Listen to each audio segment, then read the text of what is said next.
صافي ولا نزيد باغا وحده؟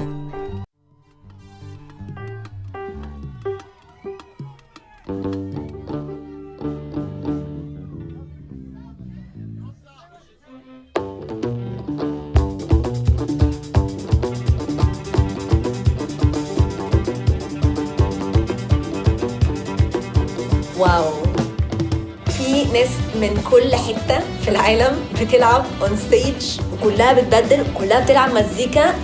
تحس كده في بابل كده من النور حواليهم مخليهم اللي هو بجد بيعملوا حاجة اللي هو it's not doable.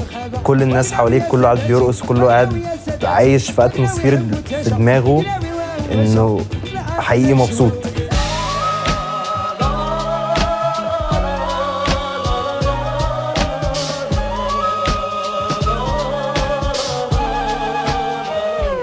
كنا سمعنا كلام ان كان في باند مش هيقدر يلعب عشان عندهم مشاكل معينه بالباسبور ومش عارف ايه او فيز. ايمن مسعود كان نظم الحوار كده اللي هو يلا بينا يلا نعمل جماعه في الاخر عشان نفل اخر سبوت. جات الفكره انه كان في طبعا استوديو موجود وانه ايه رايكم يلا بينا مع المغرب مع كل الباندات والفرق يلا تعالوا نعمل حاجه اصلا ما كانت مخططه. طالما في فرق وفي استوديو وفي جامينج، طب نعمل جام ونطلع نلعب اللي احنا هنعمله ده على الستيج.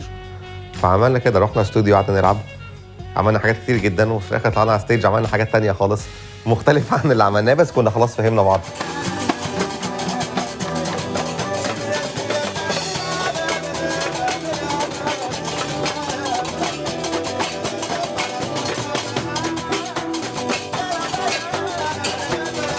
ما صدقت يلا نروح الخيمه يلا نروح الخيمه. رحنا رايحين على الخيمه على الاستوديو، قعدنا 4 ساعات مش حاسين بالوقت. لعبت كيبوردز ولعبت ميلوديكا ولعبت درامز.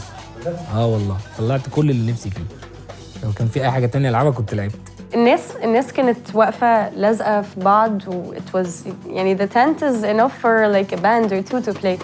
بس people didn't care ومحدش كان متضايق and actually الناس كمان كانت بتيجي تدخل everyone was giving space اللي هو يعني come and join. It was fantastic علشان كان كل حد بيلعب حاجه مختلفه تماما، بس في الاخر الاوتبوت كان واحد وموحد وغريب بس حلو.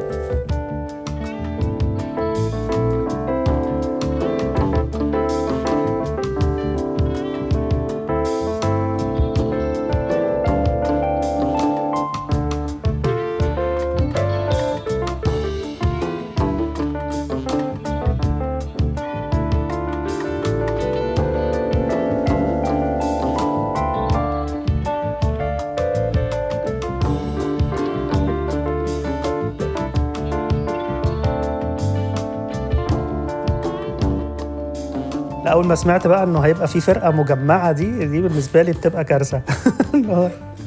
أنت بتجيب قصقوصة من كل حتة وتحطهم جنب بعض، ولا هم عزفوا مع بعض قبل كده ولا هم متفقين على مزيكا معينة هيعملوها ولا أي حاجة، وبتحطهم جنب بعض.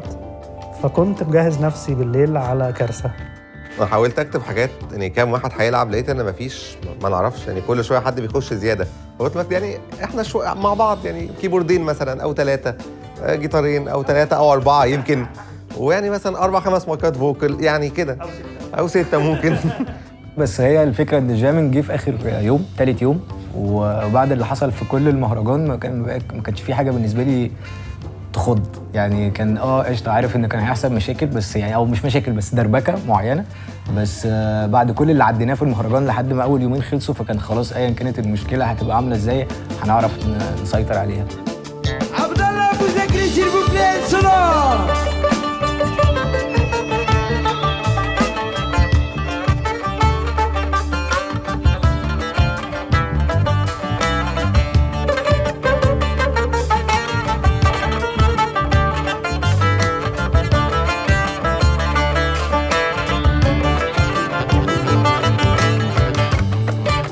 فاكر في اللحظة ما نور طلع على الستيج وكان فرقة مهدي بيلعبوا، فقلت لمهدي يا نور هنا، ففجأة قام باصص لوحيد قال له نور هنا يلا، قال على البيس ومديهوله في نص التراك كده. حسيت نور داخل مكمل التراك عادي جدا كأنه ما حصلش حاجة، الموضوع ماشي تمام.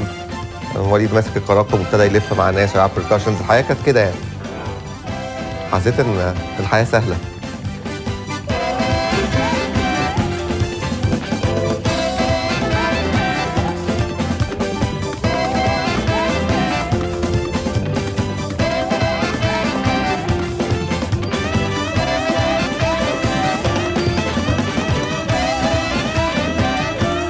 الناس اللي كانت يعني نزلت في الباك ستيج كان كله بيبكي، كله بيمسك التاني وبيعيط، يعني بيعيط. الناس كانت بتعيط بجد، مش ليه العياط اصله. انا اقول لك في حاله حقيقي، يعني انا عايزه اقول لك انه في حاله كانت بتاعت كميه بتاعت فيض من المشاعر الجميله الصادقه. عارف وانت صغير كده لما كنت تروح مع اهلك المصيف ويجي اخر يوم في المصيف وخلاص راجعين بيتنا؟ هو انا كنت حاسس كده وانا ماشي.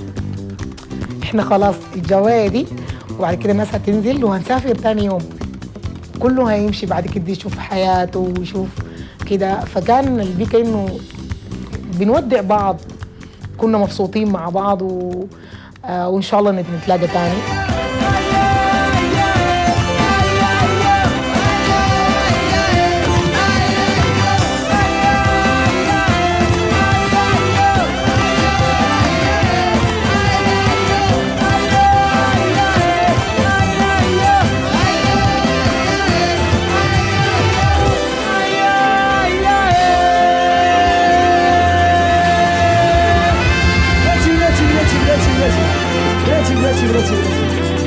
عاوزين نبقى صوت واحد.